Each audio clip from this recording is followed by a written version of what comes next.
Welcome back to the brief at 30. You're here with me, Sandro Satyajit. Former Sri Lankan Minister A.H.M. Fowzie re-entered Parliament on Thursday. He took oaths as an MP in the presence of Speaker Mahindayapa Abhivardhana in Parliament.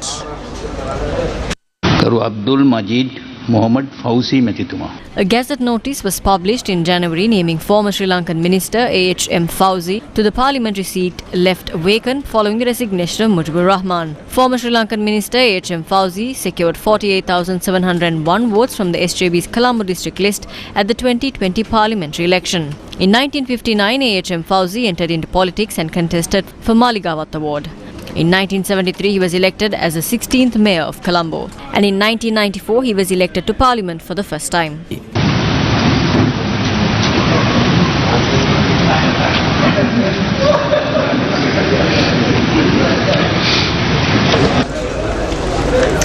In other local news, bank employees reported to work dressed in black to protest against the government's tax regime.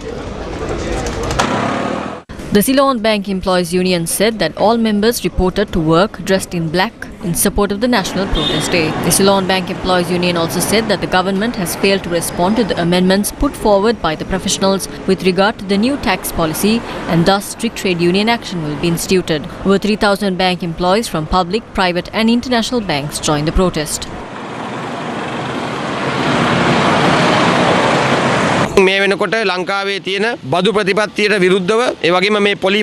dressed in black to protest against the tax policy and the rise in interest rates. We need to understand that the rulers and the bank employees do not decide on interest rates. That is done by the central bank. Due to the increase in policy interest rates, the entire financial sector has shrunk.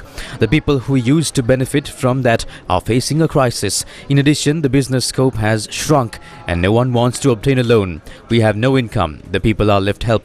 People cannot afford 3 meals. So increasing rates at this time further increases inflation. We urge the government to reduce the policy interest rates to strengthen the financial sector and provide relief to the people.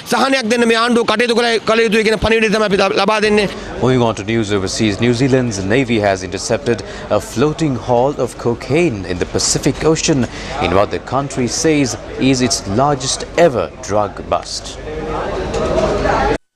The stash, weighing a total of 3.2 tons, $316 million was found drifting hundreds of kilometers northwest of New Zealand.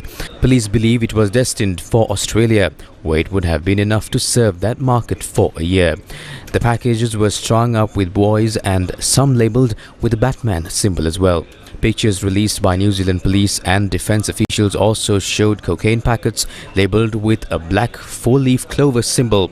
New Zealand officials said these were the trademark logos for the drug producers believed to be in South America. New Zealand's Police Commissioner Andrew Coster on Wednesday told media, quote, "This is the largest find of illicit drugs by New Zealand agencies by some margin," unquote. He also added, quote, "It is more than New Zealand would use in 30 years," unquote. That's all the news for now. With the brief at 30 throughout the evening. For more news, take care.